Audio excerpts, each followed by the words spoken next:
thought I'll do a change of pace today with the suttas. We've been having this pretty heavy fare up to now, and particularly also concerned with meditation, which of course we are interested in. But there's a little sutta here, a short one, which concerns thinking. And it's very common sense and straightforward. And I think, well, we're all still thinking, aren't we? So it doesn't go amiss to have some...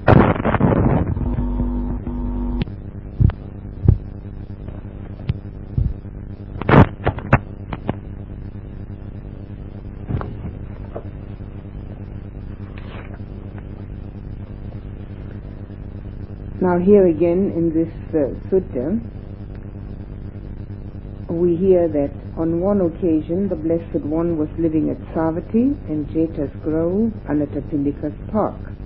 Now remember I told you how this came about, that it was called that. There he addressed the bhikkhus thus: "Bhikkhus, Venerable Sir," they replied, and the Blessed One said this: "Bhikkhus, before my enlightenment, while I was still only an unenlightened bodhisattva, it occurred to me, suppose that I divide my thinking into two classes. Before the enlightenment, the Buddha is called a bodhisattva, in Sanskrit bodhisattva, in Pali most of the V's are eliminated and it becomes a double consonant. In nirvana, for instance, it becomes nibbana. The R and the V are both eliminated and it becomes two B's instead of R and V. Here we have, instead of sattva, satta, bodhisattva. Literally translated, the word bodhi means enlightenment, and the word satta or sattva means the purity of, or sometimes said the search of. So bodhisattva is essentially a person in search of enlightenment.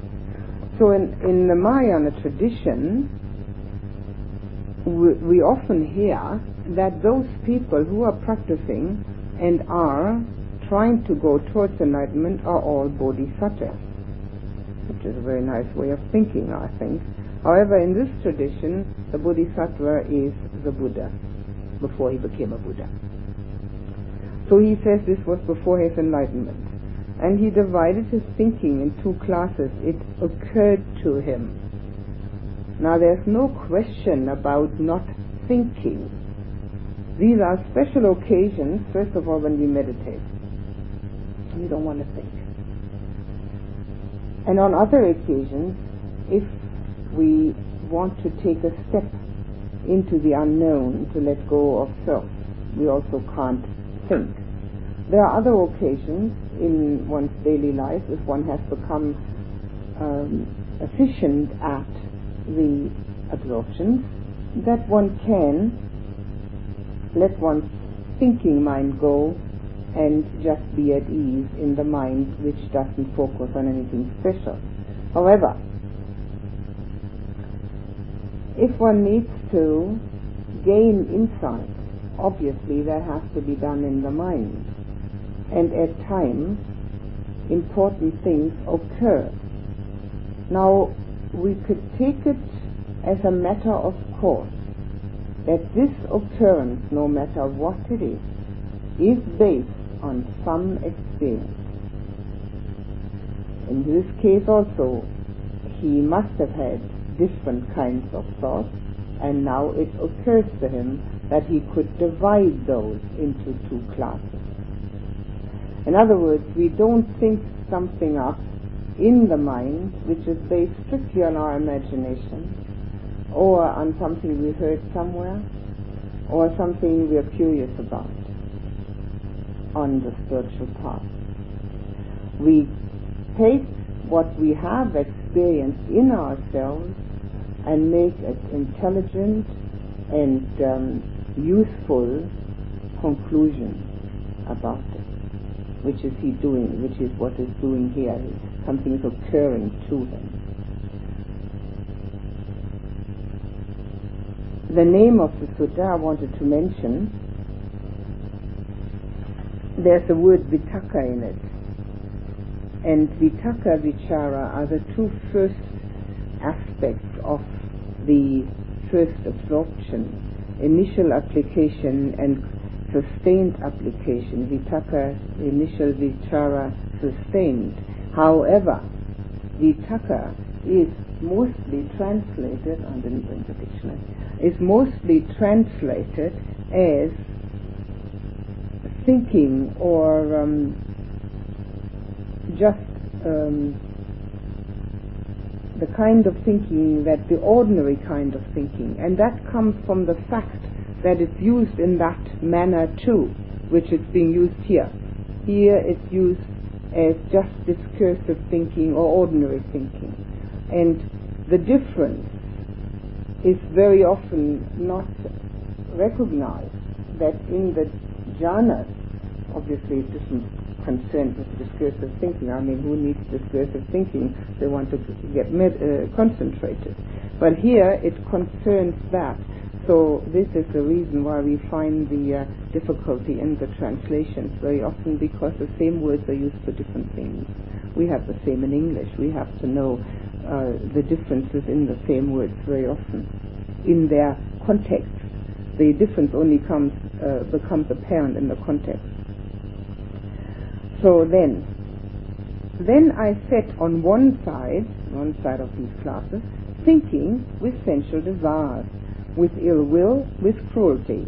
And I set on the other side, thinking with renunciation, with non-ill will, and with non-cruelty. Well, obviously the non-ill will concerns loving kindness, and the non-cruelty compassion. So he set aside the wholesome thinking, and then he made a class out of the unwholesome. Now what he's actually doing, he's labeling. And you must remember, and I've been badgering everybody, that if you have distracting thoughts in the meditation and they are more than just a fleeting cloud, label.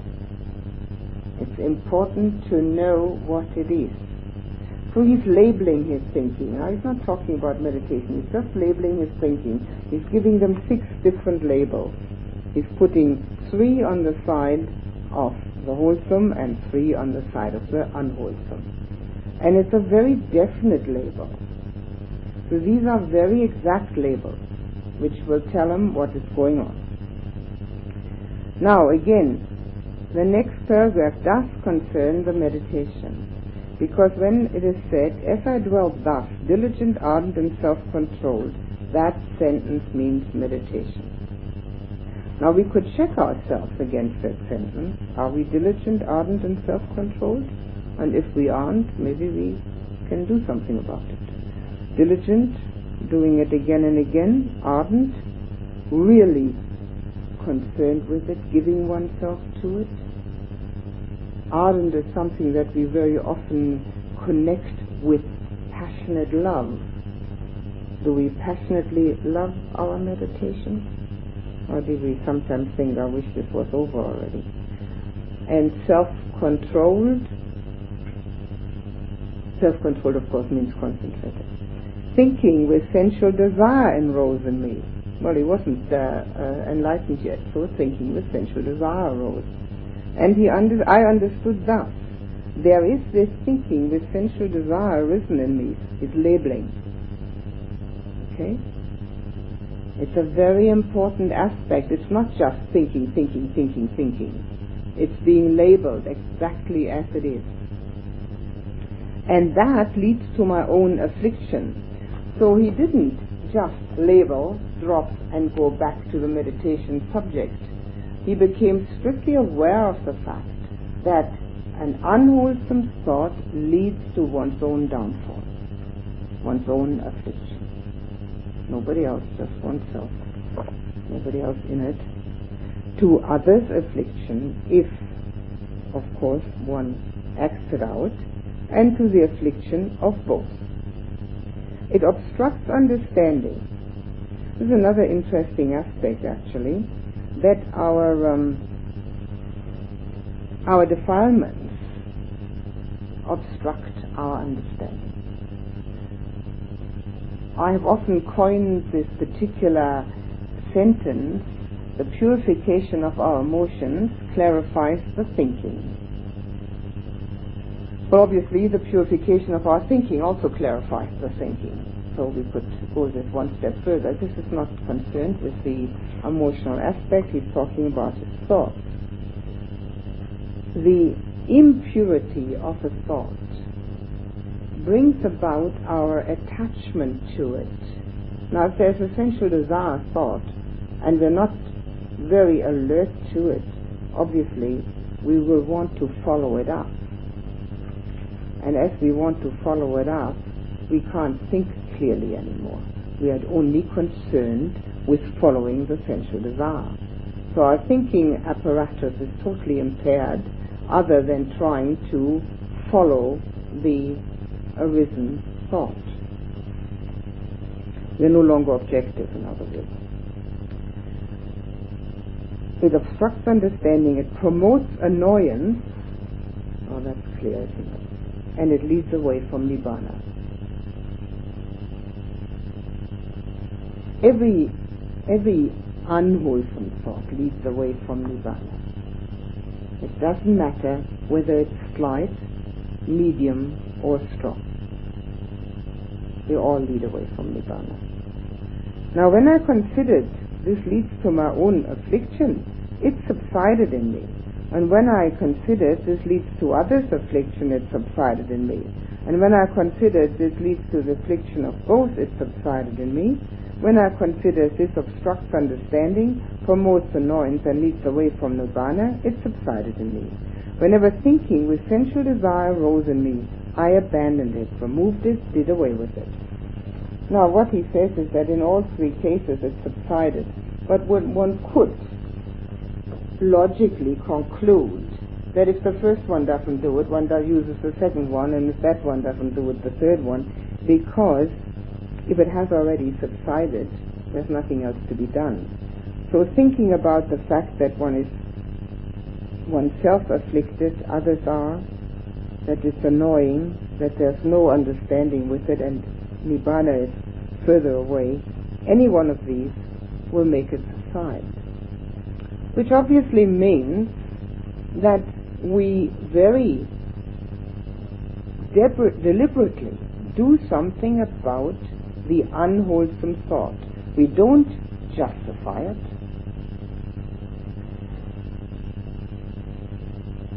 We don't blame it. We deal with it. This is important, to deal with things. If we don't deal with it, we won't get finished with it. As I dwelt thus, diligent, ardent, and self-controlled, thinking with ill will arose in me. And the same thought process then occurred. I understood thus, there is this thinking with ill will arisen in me. It leads to my own affliction, others' affliction, affliction of both. Obstructs understanding, promotes annoyance, leads away from Nibbana. When I considered this leads to my own affliction, it subsided in me. Leads to others' affliction, it subsided in me. When I considered this leads to the affliction of both, it subsided in me. And when I considered this obstructs understanding, promotes annoyance, and leads away from Nibbana, it subsided in me. Whenever thinking with ill will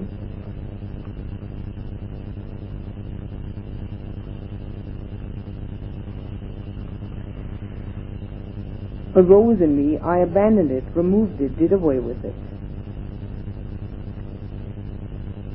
Now, with ill will, this is a little easier than sensual desire. Sensual desire appears justified. So I'm hungry, so I want to eat. I don't want to meditate, I want to eat. Or my right leg hurts, I don't want to sit here any longer. Or I've been meditating long enough, I want to go to the beach now. Or I'll just have a nice day today, I'll just rest on my back. Anything. It all sounds quite justifiable and normal and sensible. I'm supposed to love myself, so why don't I do something about it?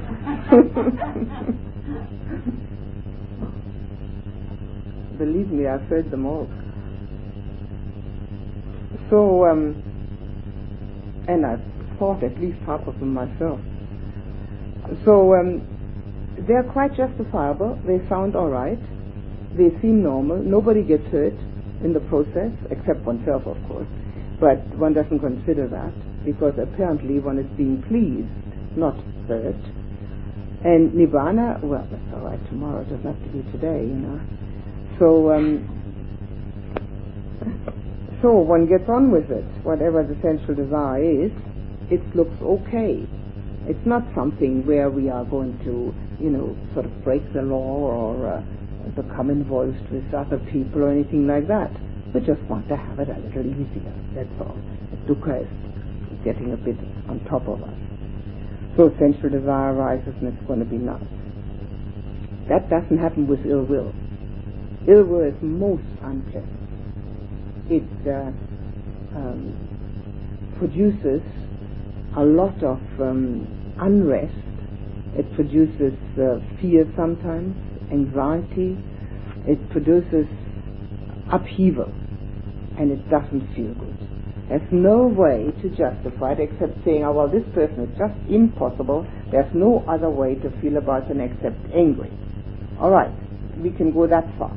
But it's no way we can justify the anger and the ill will by saying, well, it's okay, because it doesn't feel okay.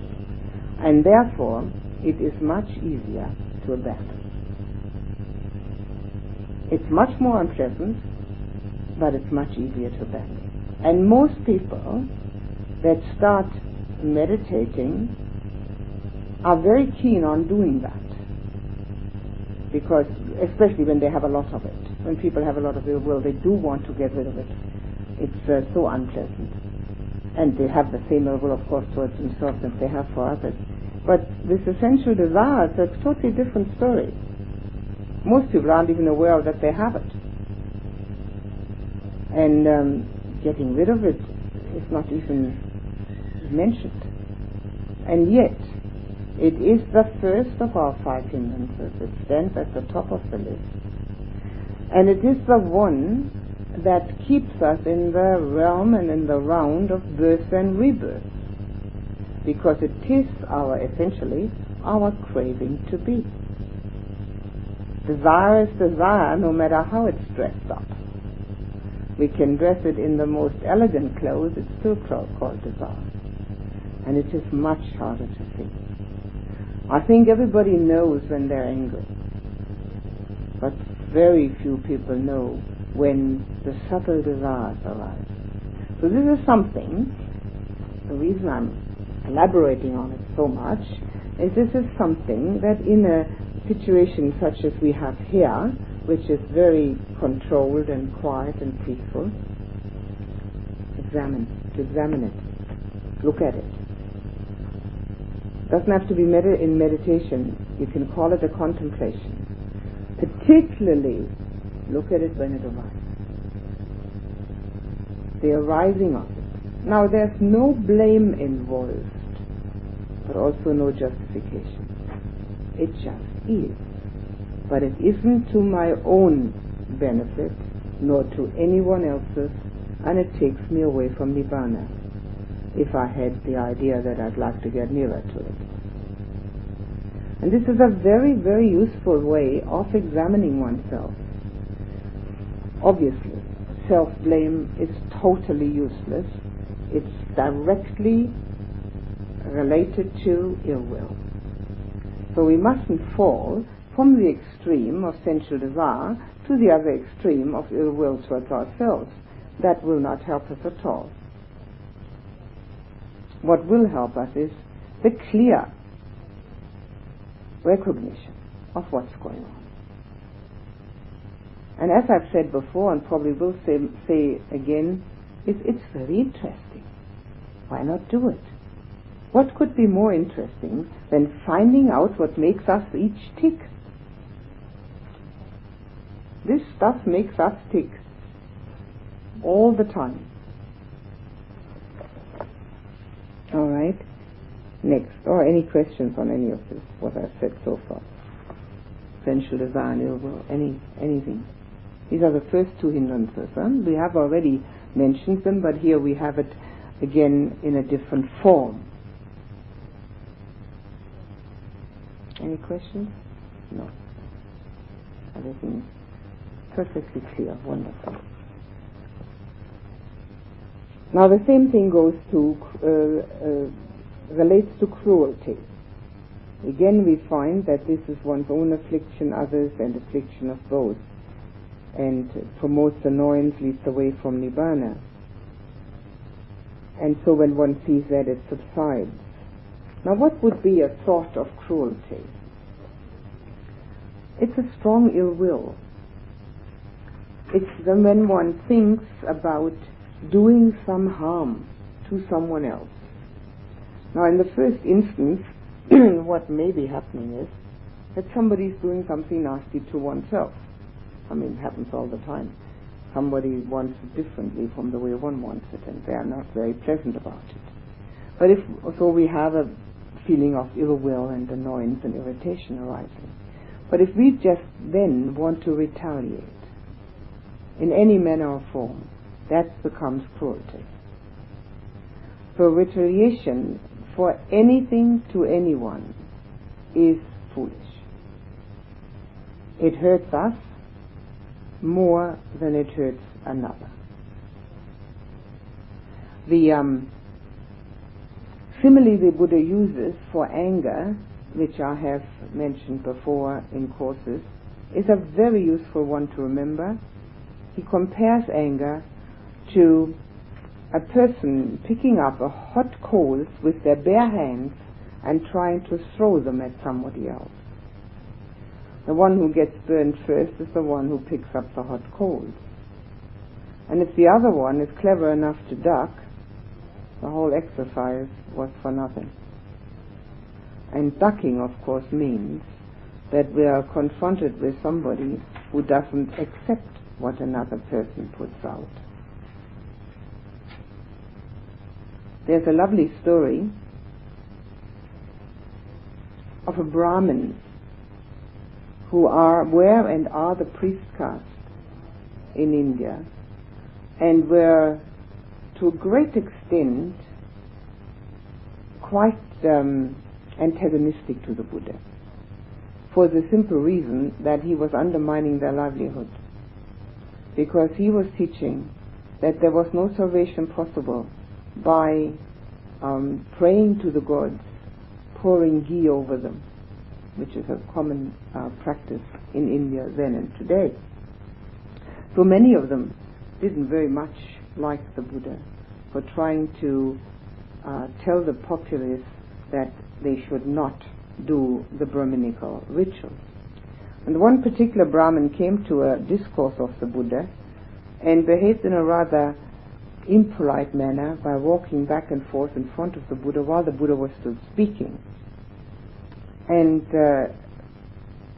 finally, when the Buddha had finished speaking, the Brahmin started abusing the Buddha.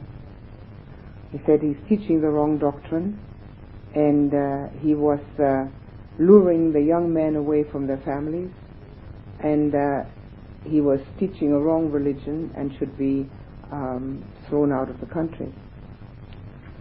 And the Buddha said to the Brahmin, "Brahmin, do you ever have guests in your house?" The Brahmin said, "Well, yes, of course I have guests in my house." The Buddha said, "And when you do you offer them food and drink?"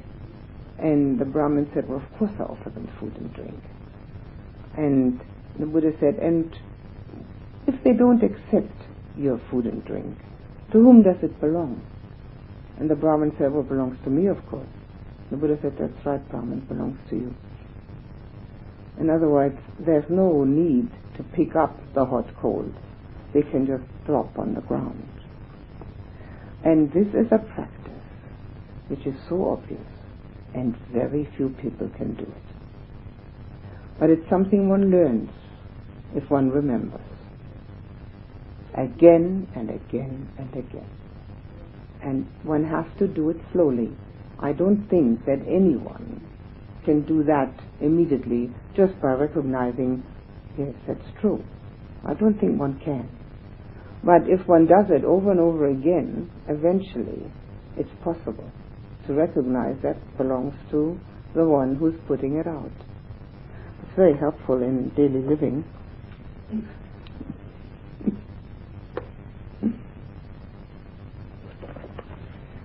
Story of the Brahmin. To whom does it belong?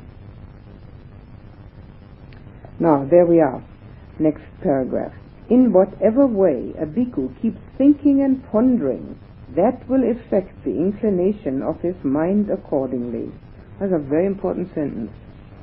I think we had that very similar sentence already. In whatever way a bhikkhu keeps thinking and pondering, that will affect the inclination of his mind accordingly. So whatever we think and ponder. If we ponder the ways to Nibbana, well, obviously we're going to be affected by that. And if we think of worldly matters, well, we'll be affected by that. With a strong mind, a very well practiced and trained mind, one can change the train of thought at will. A not so trained mind, which is not that strong, will have to be far more careful. Will get into a train of thought and won't be able to change trains so quickly. So wherever we incline our mind, think and ponder, that's where we're going to go. Naturally. One could actually call this a truism, couldn't one? And yet, we don't actually do it. Of course here, under these circumstances, we have a much better chance, because there isn't that much worldly stuff happening.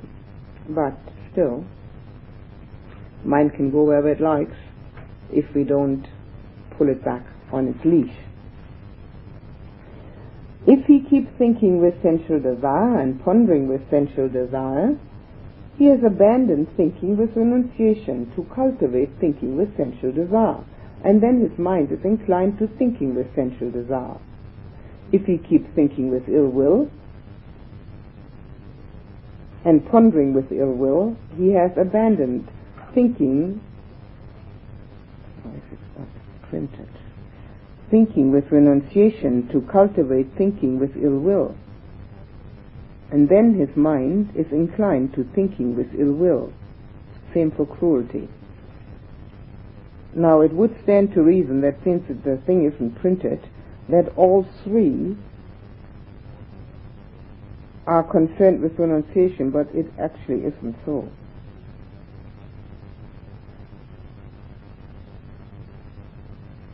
Because renunciation, it should have been printed in other words. Renunciation is the opposite of sensual desire. Now renunciation in this case does not necessarily apply to living in a cave, becoming a nun or monk, giving up all one's worldly goods. It doesn't mean that in this case. What we're here concerned with is the renunciation of sensual desire. That's the renunciation that is being talked about. Now, this renunciation of sensual desire, when it is forced, does not have very good effects. I like to compare that to a balloon, where you press in one side and so it pops. That doesn't work. The renunciation of sensual desire comes about with great success when one has seen that the gratification of the sensual desire doesn't bring any happiness either. A very momentary one. It doesn't bring any lasting inner peace. Then, of course, the renunciation becomes easier. It's not guaranteed either. Nothing is guaranteed in this life except depth, and that doesn't mean much. Only the Arahant can say that sensual desire has disappeared. For anyone else, we have to direct the mind again and again towards renunciation. Renouncing the sensual desire for the simple reason that we know that it's not going to give us what we're aiming for.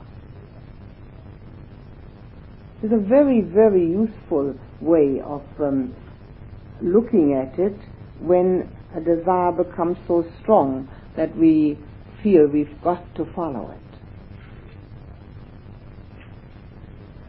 The opposite of the ill will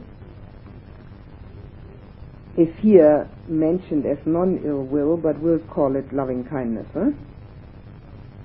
So the loving kindness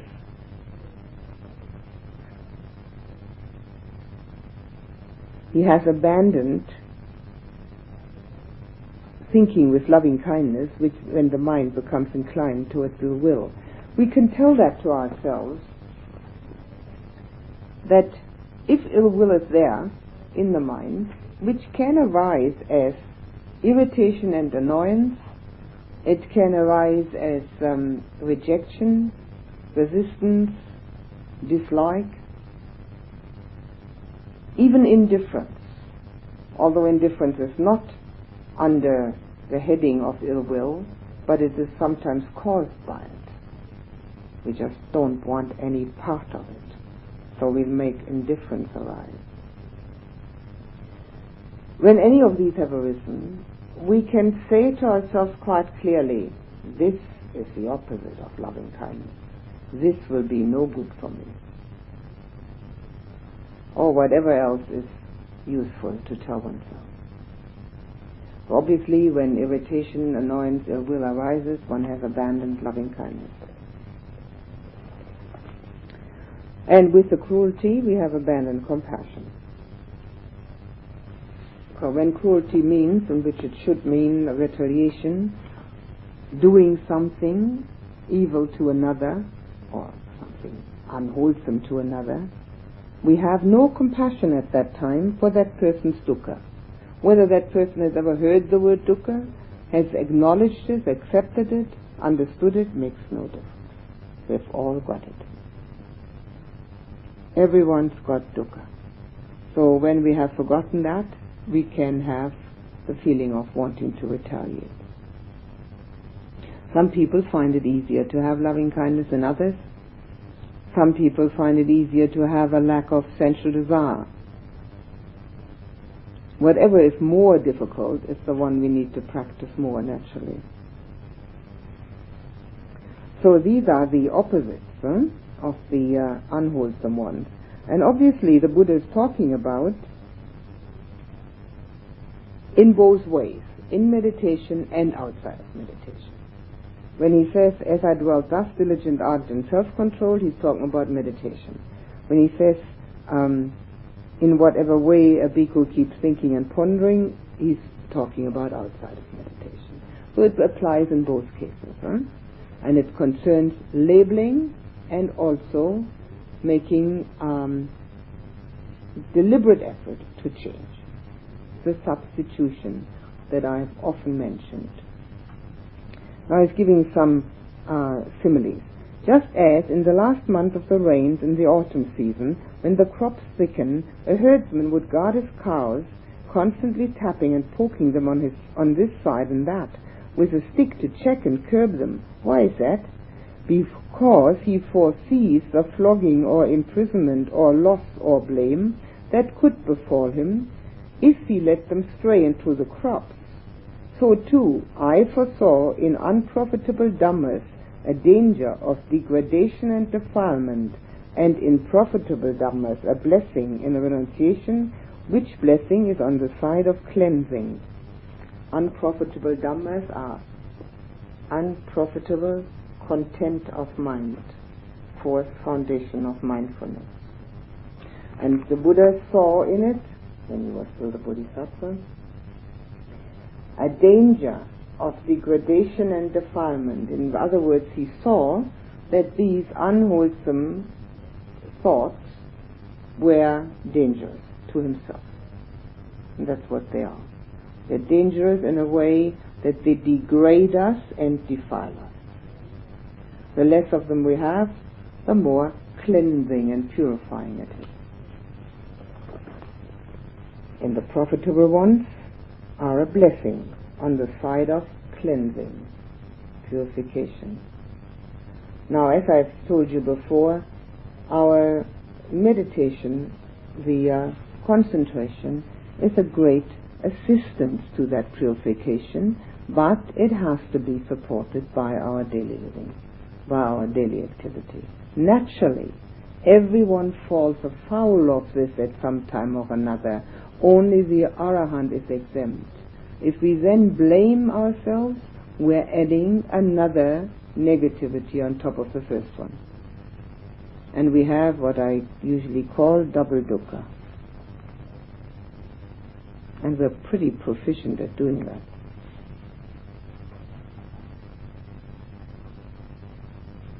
One of the reasons why we're so proficient at thinking in an unprofitable way is because we don't think straightforward. We don't look at things the way they really are. We try to explain them in a way which we think they could be or should be. Once we've let that go, that could be and should be, and just look at them the way we really are and the way things really are, it becomes much, much easier to deal with any kind of situation which arises in oneself.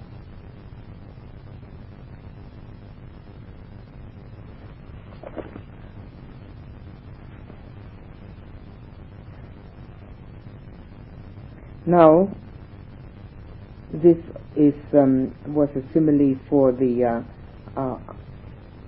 danger of the unprofitable Dhammas, because a cowherd would be afraid to lose a cow because he'd be blamed terribly and he might even be imprisoned for it. So then comes a bit of meditation. As I dwelt thus, diligent, ardent, and self-controlled, thinking with renunciation arose in me. I understood thus: there is this thinking with renunciation arisen in me, and that does not lead to my own affliction or to others' affliction or to the affliction of those. It aids understanding, does not promote annoyance, and leads to Nibbana. If I think with that and ponder with that, even for a night, even for a day, even for a night and day, I foresee nothing to fear from it. Only that with the continuous thinking and pondering I might tire my body, and a tired body harries the mind, and a harried mind is far from concentration. This is quite an interesting paragraph, because the Buddha is teaching himself, obviously, how to meditate, because what is arising in him is a thought. It's a thought, it's an understanding, which is a thought, that he is having his understanding that he's thinking without sensual desire.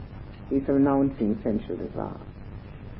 And he's also thinking that if he would continue that, there would be nothing to fear. But with all this continuous thinking and pondering, he'd certainly get very tired. And if he got very tired, certainly he wouldn't be able to concentrate. Well, it's a sort of a very common sense, logical conclusion, isn't it? Accordingly, I settled mind in myself, quieted it, brought it to singleness, and concentrated it. Why is that? So that my mind should not be harried. So, in other words, after he got through understanding that thought with renunciation of sensual desire will be to his benefit, he then dropped the whole thing and got to concentration, because he realized that otherwise his mind would not be at ease.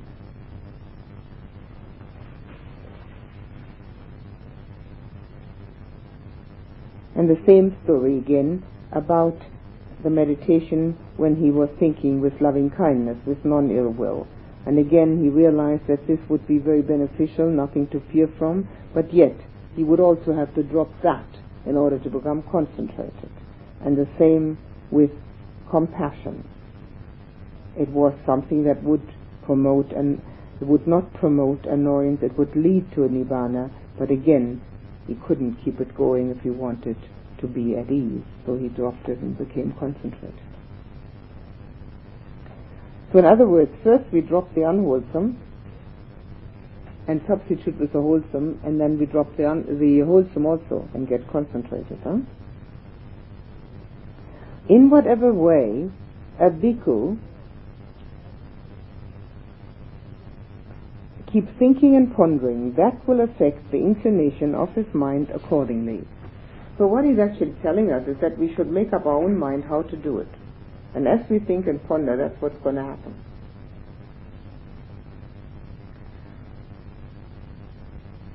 It's impossible to go by somebody else's rules, nor is it possible to not have a established way of thinking in the mind. The mind is very habit prone, and it establishes itself in some manner or form in the way it thinks and reacts.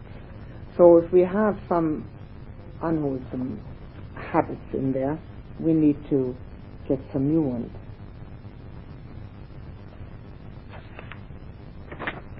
If he keeps thinking with renunciation and pondering with renunciation, he has abandoned thinking with sensual desire to cultivate thinking with renunciation, and then his mind is inclined to thinking with renunciation.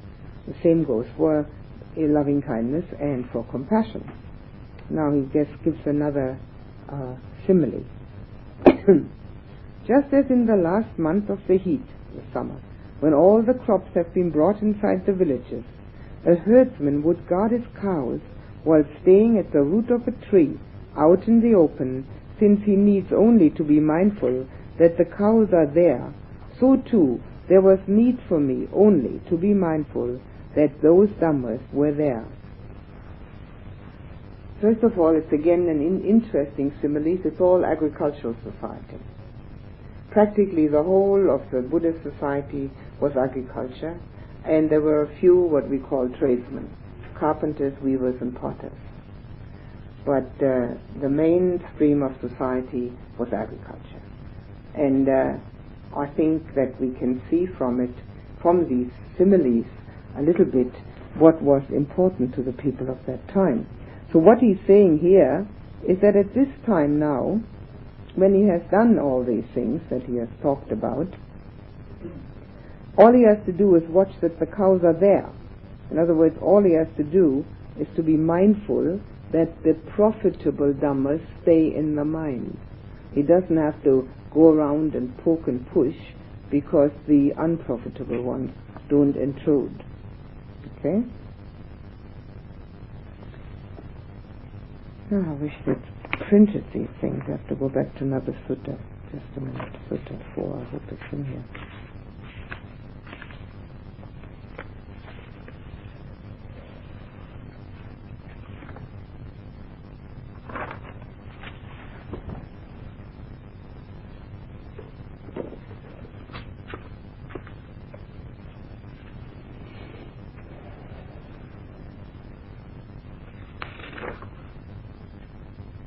How couldn't you know it?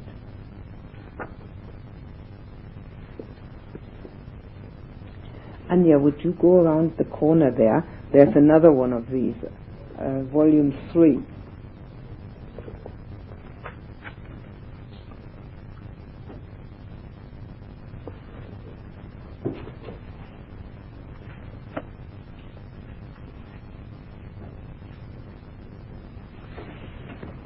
Let's see if I can find this thing.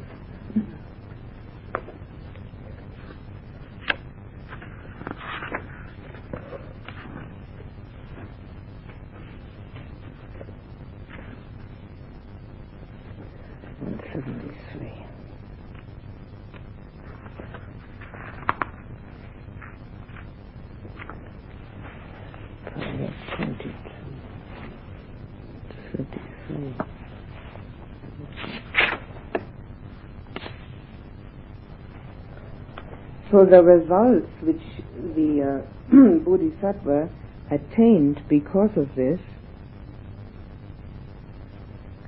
tireless energy was aroused in me, and unforgetting mindfulness established. My body was tranquil and untroubled. My mind was concentrated and unified.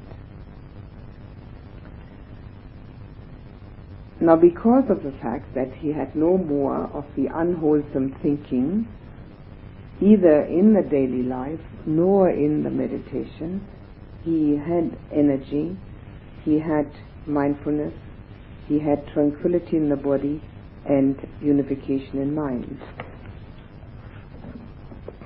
I'm sure you must have noticed at some time when there were upheavals in the mind that used up an awful lot of energy, that the mind became very tired, and with the tired mind the body becomes tired too.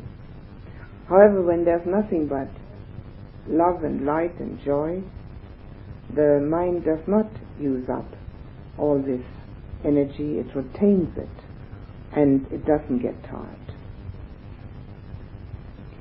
So this is one of the advantages, only one of the many, of having a mind which stays on the positive. Many, many years ago, a bestseller was The Power of Positive Thinking.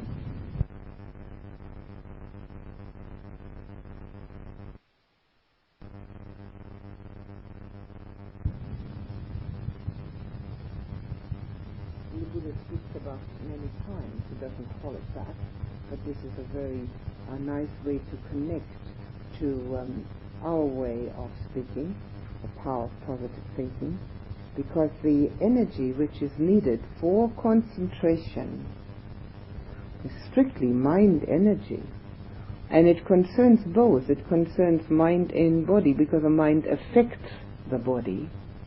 So if we have during the day had a lot of upheaval type of thinking, which may be irritation, annoyance, worry, fear,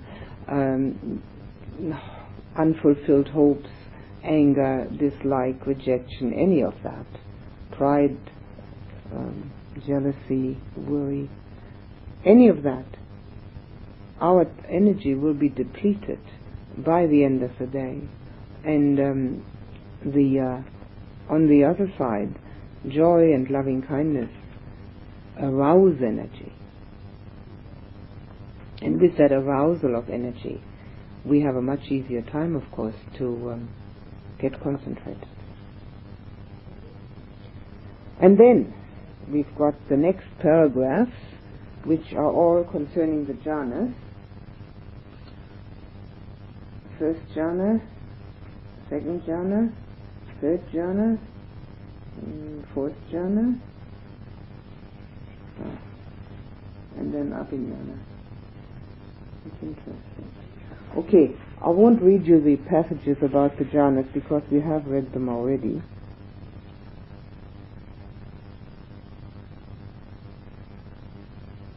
Yes, we've read it all. We've read them. But then comes an interesting aspect, after the fourth jhana, the story changes a little bit. We had one where it finished it as the fourth jhana. We had another sutta where we had the arupa jhana. So this talks about something else. When the concentrated mind was thus quite purified, bright, unblemished, rid of imperfection, malleable, wieldy, steady, and attained to imperturbability,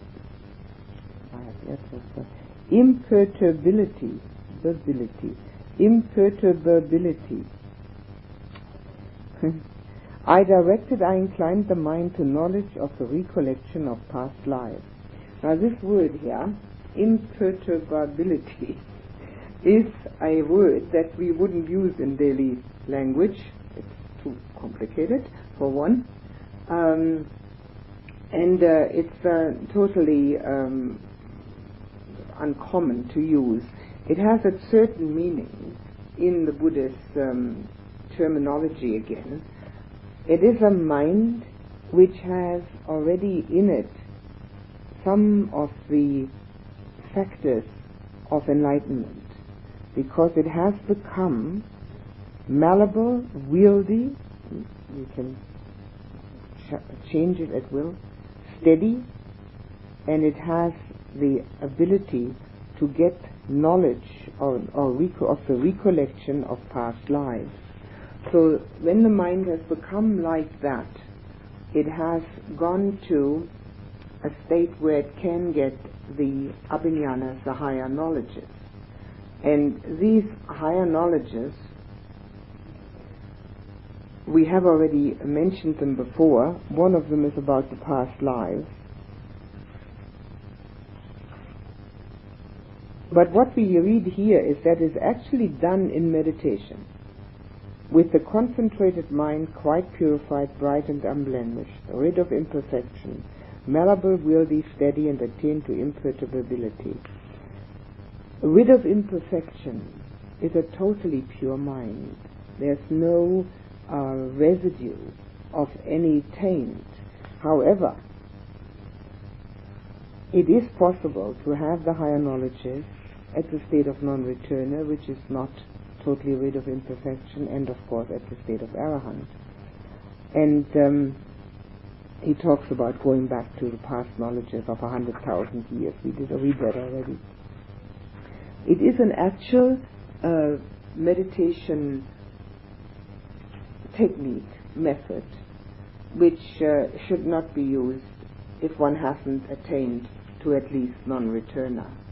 Because, first of all, it is an expenditure of one's concentration towards not towards nibbana, but towards a side issue.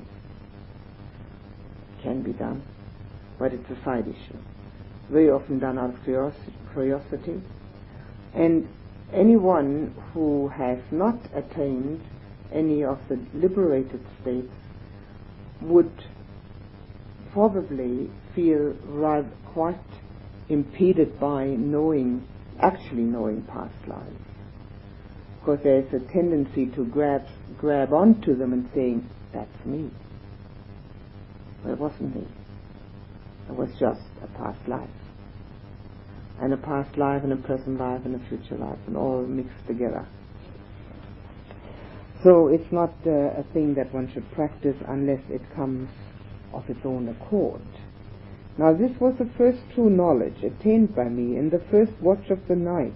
Ignorance was banished and true knowledge arose. Darkness was banished and light arose, as happens in one who abides diligent, ardent, and self-controlled. Happens to one who meditates. The first one of the higher knowledges, the true knowledges, in the first watch of the night, is considered to be from 10 to 12 at night. Then comes from 12 to 2, and then from 2 to 4. It is said in many of the suttas that the Buddha only slept from 12 to 2, and in the second watch. And sometimes he talks about all 3 watches of the night when something happens. And also it is said that he slept mindfully, which is a very interesting state and comes from very concentrated meditation. Sleeping mindfully, it doesn't sound like much, does it, to sleep mindfully? But when a person sleeps mindfully, they actually know that they're sleeping.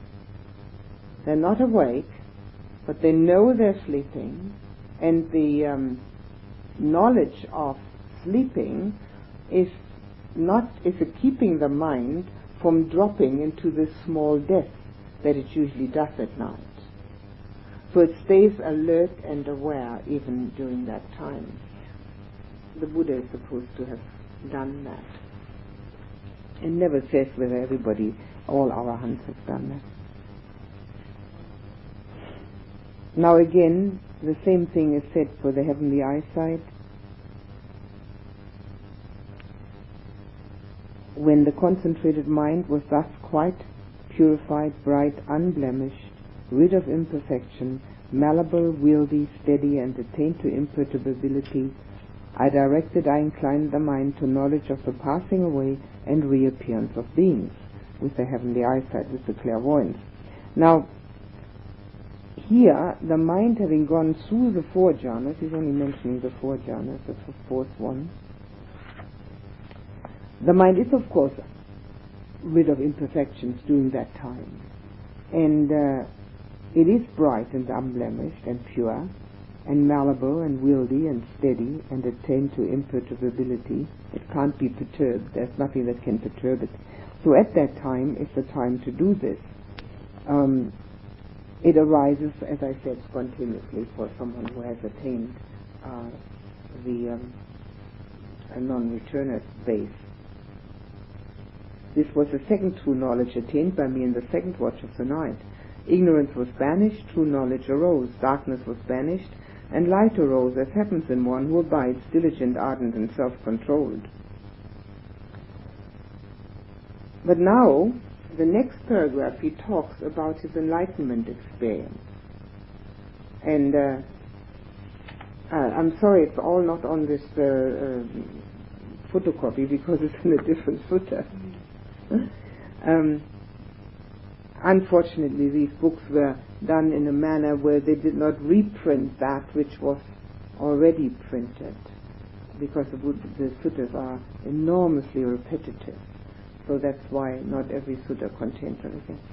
When the concentrated mind was thus purified and bright, unblemished, rid of imperfection, become malleable, wieldy, steady, and attained to imperturbability, I inclined the mind to knowledge of exhaustion of pains.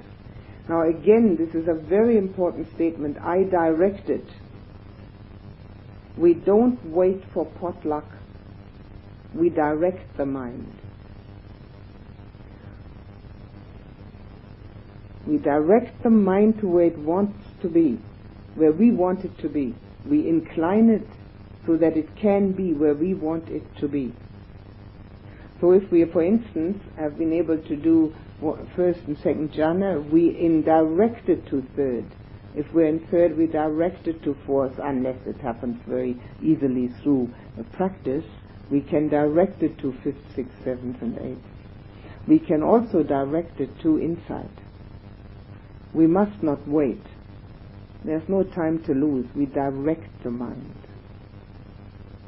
Now we often are under the impression that our mind gets angry or happy just nilly-willy. That's because we aren't attentive enough. We could direct it otherwise. We don't have to accept the way it does. We don't have to accept non-concentration. We can incline it towards concentration. We need to become master of the mind rather than mind being master of us.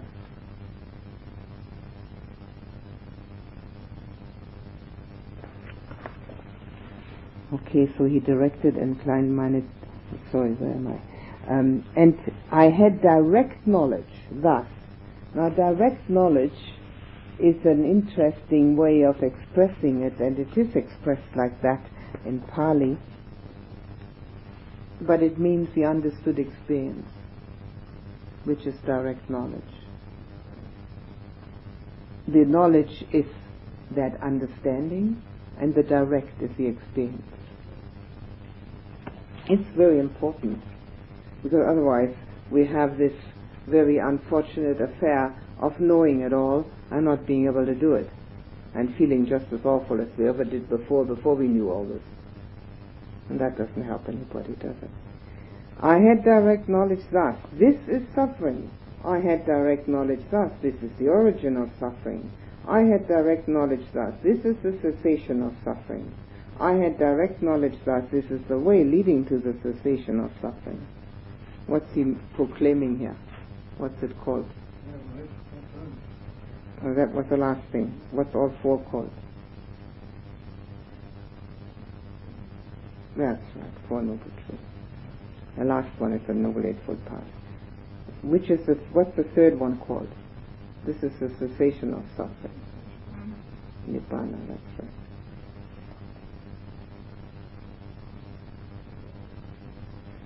This is the origin of suffering called? That's right. All right. I'm going to all put you back a class if you don't know these answers. Okay, then I had direct knowledge thus. These are taints, and I had direct knowledge thus. this is the origin of taints. And I had direct knowledge thus, this is the cessation of taints. And I had direct knowledge thus, this is the way leading to the cessation of taints. So taints, most of the time three: the taint of sensual desire, the taint of being, which means the craving to be, and the taint of ignorance, of not knowing where it comes from. These are the three taints. Sometimes the fourth one is also added, the taint of wrong view, but most of the time just three. And then the direct knowledge, knowing this is the origin of the taint. So what is the origin of the taint? The origin of the taint is the delusion of the me concept. That's the origin of it, which he could see then. He could see that there are these three taints: the sensual desire, the craving to be, and the ignorance, and then the origin, the me delusion. And then the cessation of taints, cessation of me delusion, and the way leading to the cessation of taints, calm and insight. This is his enlightenment experience that he's talking about. Now, as we can see here, the enlightenment experience includes the four jhanas. First, it includes the purification of mind in daily life and in meditation. In meditation it includes the labeling, in daily life it also includes the labeling, and the realization that it's no good if these defilements arise. So purification of mind through meditation, in meditation and daily life, then the four jhanas, because the purified mind was able to do it. There's no mention here of the other four. It's quite arbitrary. Sometimes he mentions them and sometimes he doesn't. And sometimes they're mentioned just as extension of the fourth one. And after the four jhanas, two of the higher knowledges, past life and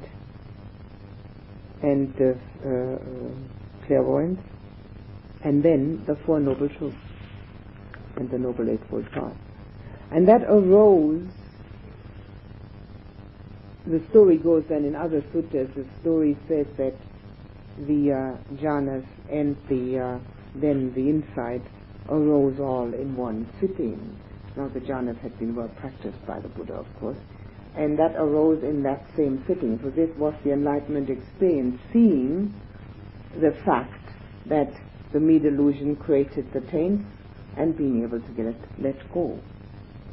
But we mustn't forget direct knowledge, knowing, direct experiencing.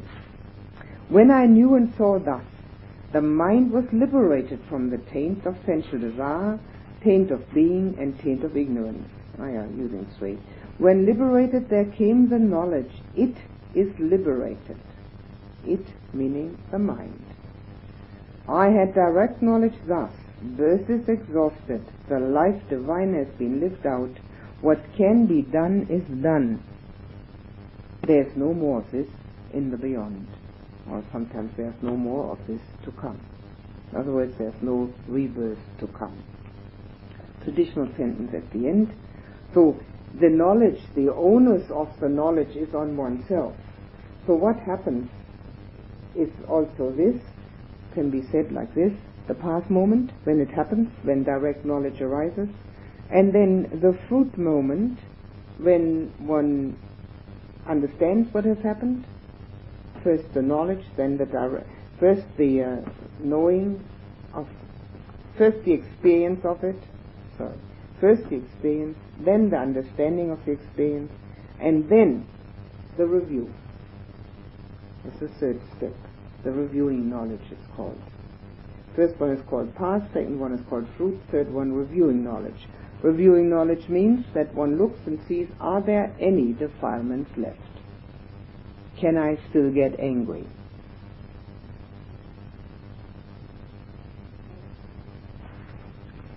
Or carried away by passion or whatever.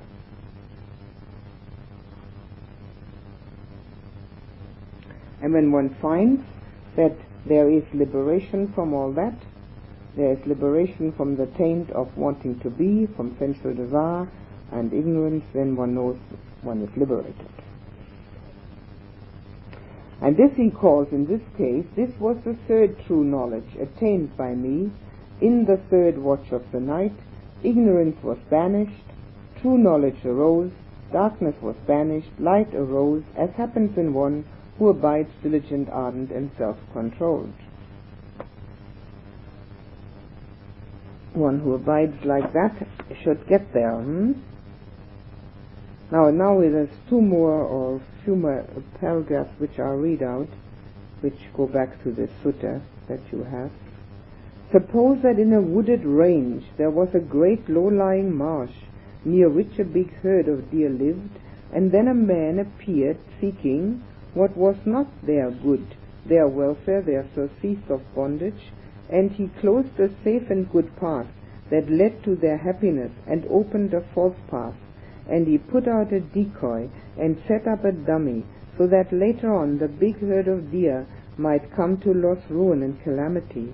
But suppose some man came, seeking their good, their welfare, their surcease of bondage, and he reopened the safe and good path that led to their happiness and closed the false path, and he hurried away the decoy and destroyed the dummy, so that later on the big herd of deer might come to growth, increase, and fulfillment. Because I have given you this simile in order to intimate a meaning. Now the meaning here is this. The great low-lying marsh stands for sensual desire. The big herd of deer stands for beings. The man who sought what was not their good, their happiness, and their surcease of bondage stands for Mara, the evil one, the tempter. The false path stands for the wrong eightfold path. That is to say, wrong view, wrong intention, wrong speech, wrong action, wrong livelihood, wrong effort, wrong mindfulness, wrong concentration. The decoy stands for delight and lust. The dummy stands for ignorance.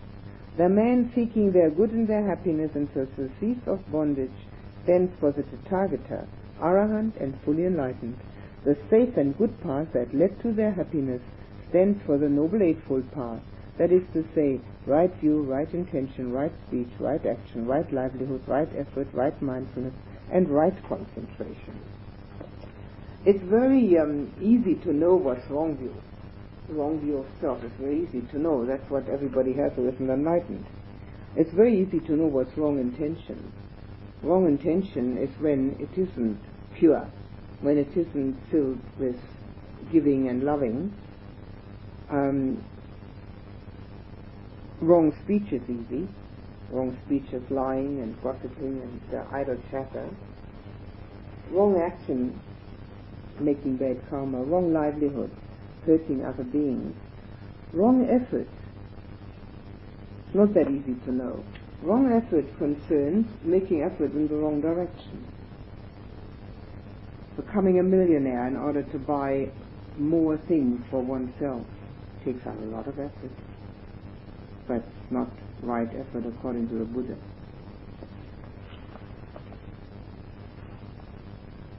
Wrong mindfulness. That's one that the scholars argue about. What's wrong mindfulness? Some of them have said that wrong mindfulness means putting mindfulness on the wrong object. Well, it can't be. What is a wrong object? It can be one of two things. It can be either mindfulness, which is directed without any understanding of what is for one's good, or it can be a lack of mindfulness. Wrong mindfulness can be lack of mindfulness. But it can also be mindfulness in a matter which will turn out wrong. For instance, if a man would like to break into a bank, open the safe, and steal the money, he needs a lot of mindfulness for that. Otherwise he's going to trip all the alarms and he's going to be caught before he gets near the money. But he hasn't got the right intention behind it, obviously. It's very easy to see. Wrong mindfulness, of course, is also when we don't have any. But putting it on the wrong object, we can only say that it has the wrong intention behind it. Because mindfulness itself can't be wrong, because it's bare attention. It's totally bare. It doesn't have any dressing up. It's just attention. So it's an interesting way of putting it, because it does lead to sort of debate on it. Wrong concentration. Well, wrong concentration, we could say, would be concentration on those worldly subjects which will increase our sensual desire and our ill will and all the rest of our defilements, rather than being concentration in the meditation. When the meditation concentration comes together, it always concerns sama samadhi, which is right concentration, which are the absorptions. So if we put our concentration on subjects which do not go in the spiritual direction. So the Buddha is trying to show that it is possible to be led astray, in fact, for anyone, quite easily to be led astray. And in his time, there were teachers about whom he denounced as giving the wrong teachings and leading people astray. He didn't mince his words at all. He just said they are wrong. And he said it with a total conviction, which befits a Buddha. So he's, after having had his enlightenment experience, he's saying that there are wrong ways of practice and there are right ways of practice. And if one stays with the Noble Eightfold Path and with the Buddha's teaching, one shouldn't have much trouble. So, bhikkhus, the safe and good path that leads to happiness has been reopened by me. The wrong path has been closed, the decoy hurried away, and the dummy destroyed. That's quite an interesting sentence. Has been reopened by me. In our tradition, this Buddha whose teaching we follow is the seventh Buddha. And the same teaching is given by each Buddha. But it dies out completely after some time after the Buddha's death and has to be reopened by him. Each Buddha teaches the Four Noble Truths and the Noble Eightfold Path, but finds that himself. Never has he found a teacher for him. And at the time of reopening the path had been buried completely. And this is why the prophecy in one of the commentaries says, after the death of this Buddha, it will be 5,000 years until the words anicca dukkha anatta will not be heard again until the next Buddha arises, which will be eons away. And he has to find it, he has to reopen the path again. There's another part to this commentary which is very interesting, and it is found in the commentaries in this tradition, but they're so buried that we hardly ever get near them. And it says that within that 5,000 years, right in the middle, there will be 100 years in which the teaching of the Buddha takes a great upsurge, and it will be possible to follow it to completion until it again subsides. We are now in the 37th year of those 100 years. So we have an enormous chance, but if we don't grab it, we might be sitting around for eons. Perish the thought.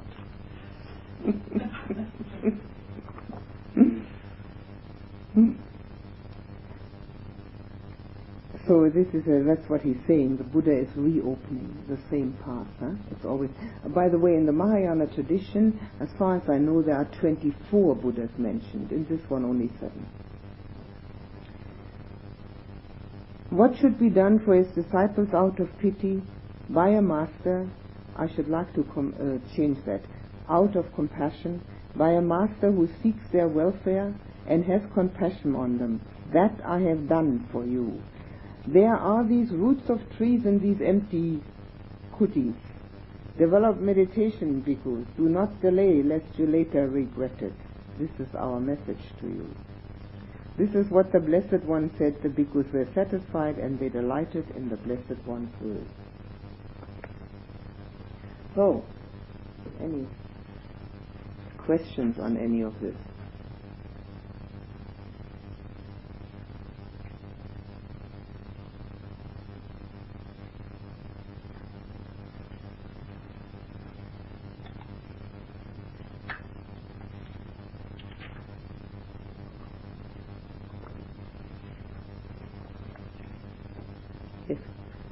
I was wondering today why the mind chops and changes so much in its overall flavour, and sometimes it seems to be more deeper than others, and sometimes there's more loving kindness. And it's not just a few thoughts, it's the mind is pervaded by an overall flavour. Why that was? Well, most of it is usually due to outer triggers. Now, an outer trigger can come from outside, like we may see something, hear something, taste, touch or smell something, but it may be from inside. We may think something. And as we think something, and if it isn't very wholesome, it pervades our whole thought process. That's why the Buddha says, direct the mind, incline the mind, do not allow it to do what it likes. Yeah. Is this something more universal that operates like that between any one person? That would be necessarily a private state. But is there a more universal state that can pervade? In other words, it affects more than one, several. Well, it's possible, but it would have any bearing on the matter. If the one who is aware of it changes his or her mind, it may help the others too. It has no bearing on the matter. Only if it would produce the knowledge that would be useful to know what's going on. If one did, that's fine. If one knows what goes on in other people's minds, that's great. No? Not in the mind reading thing, but just to know if there is some external, like we talked about universal mind, I think, last night, and if a state can be pervading and seen as not my state, but it's just a state arising. Well, there are two ways of looking at it. When one's own mind has negativity in it, it's up to oneself to change that, right? If one has connection and is connected to universal mind, then there wouldn't be that arising. Universal mind is just universal mind, as we know it out of six jhana. It doesn't have negativity, it doesn't have positivity, it just is. So if there is negativity in the mind, it has arisen out of impurity and needs to be purified. That means substituted. And if there is difficulty with that, and there is an ability to direct it towards the universal mind, which is the state of infinite consciousness, by all means. See, there are two levels. One is that one, and one is this one. This is where the Buddha talks about ordinary states of mind, which can be either positive or negative, and having then purified to positivity, going into the jhana. So first on this level. Yeah. what actually prompted the question was the Dvedhartakka Sutta in Sanskrit.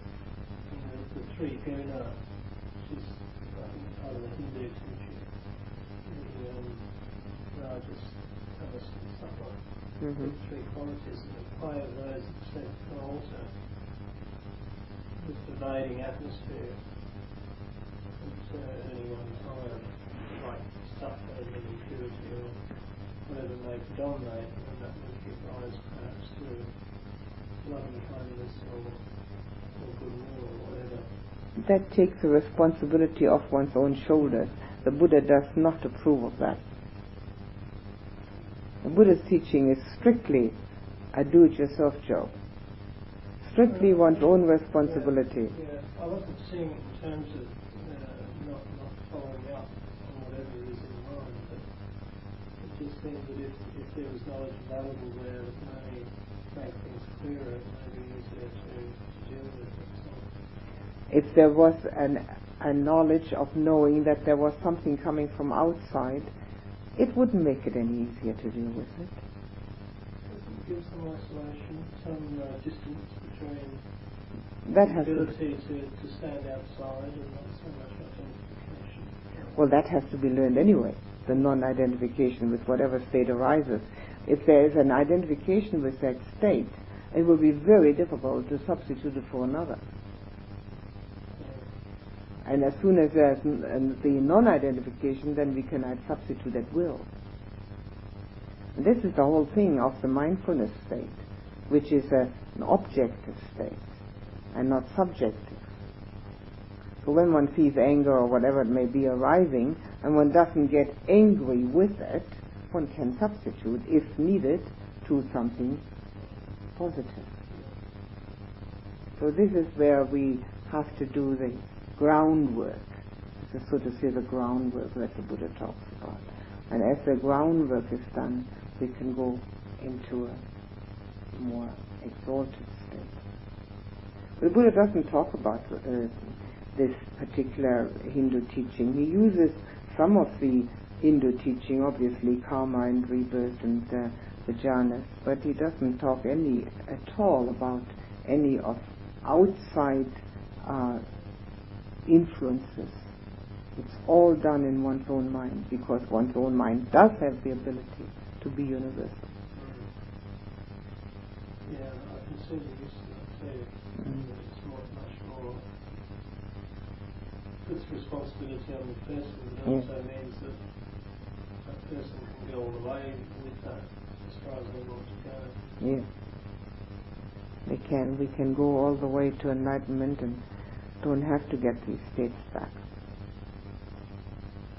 Well, we've know all the necessary steps, don't we, for enlightenment?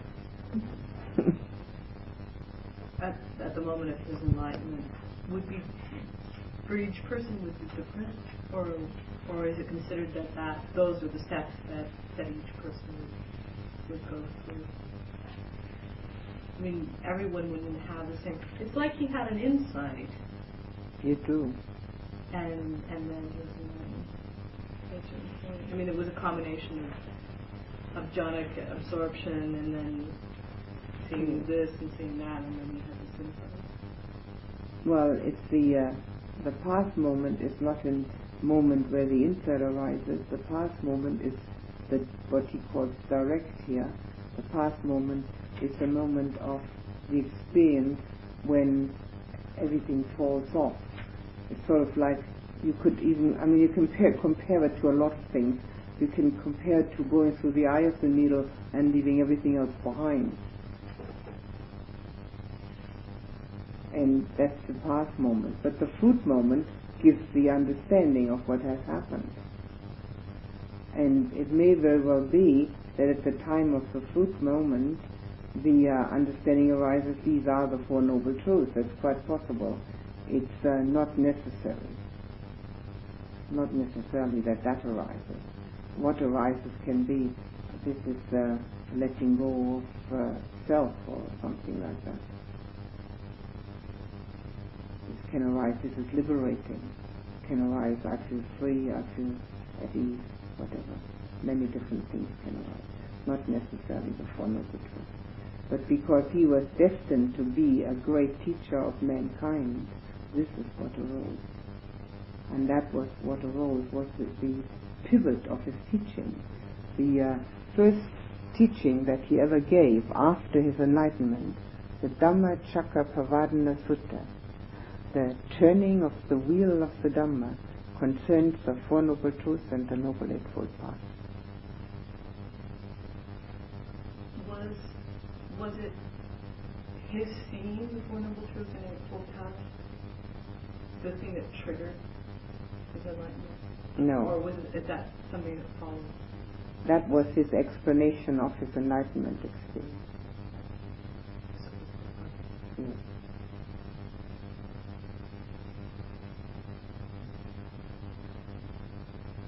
Anything else? So personal mind is part of universal mind? Yes, you could say like that. But mind is impermanent. So is universal mind impermanent as well? Universal consciousness is, you can't say with absolute truth that personal mind is part of universal mind. That is still a deluded state. Because in an absolute sense, there is no personal mind in the first instance. Okay? So in the absolute sense, we must say there is only universal consciousness. And as far as that is concerned, that universal consciousness exists in the universe. So as long as we have a universe, there's universal consciousness. However, universes contract and expand and also disappear.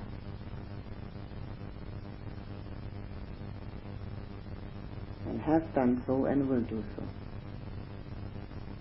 So as long as we have a universe, there is universal consciousness.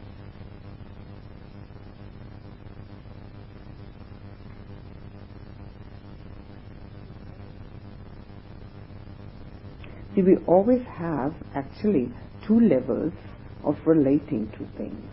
On one level, we're relating to it from the me standpoint. I need to purify my mind in order to become enlightened. Quite all right, totally valid. Because if I don't do that, I'll never see anything. Right? But from an absolute standpoint, there's a different level. On that level, there's nobody there that needs to purify anything, and there's nobody there to become enlightened, because everything is already. But that doesn't do us much good if we are not very happy with that, are we? So we've got to get there in order to be that. So we're actually having those two levels of relating to the same identical thing. Is that clear? Okay. Anything else? Run out of questions, huh? First week there were lots of questions. Now everything is totally clear, isn't it? That's great.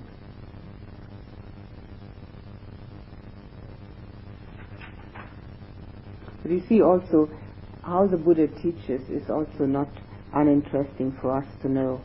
He teaches in a manner which always starts really at rock bottom. It's really rarely that he doesn't start at rock bottom. Rock bottom, get the ill will out of your mind, get the sensual desire out of your mind, substitute it with something else, substitute with renouncing the one and loving kindness for the other. And then as you do that, become aware of the fact that you can concentrate. And then as you can concentrate, go through the jhanas. Now obviously you don't do that in the space of three pages. I mean, this might take, who knows, 3 days, weeks, months, years, and so on. But as you do that, as you go through the jhanas, you eventually have a mind which is so wieldy and so malleable and so pure that it can let go of everything else. And this is one of the similes which has occurred to me. It's like going through the eye of a needle. It's only a simile, and it may not even be a good one. But it's something like, there's not the substance of this self-person becomes small enough to pass through this eye of the needle and leave everything on the other side. So all this is in practically all his suttas, he goes from the very ordinary, what bothers us in everyday life, to complete enlightenment. And again we have to remember that there really is only universal mind. So if one human being can do it, all human beings could do it. Obviously they don't. And why not? Because they don't take the first step of purifying the impurities of the mind, changing them into purity. It's really quite descriptive in this sutta.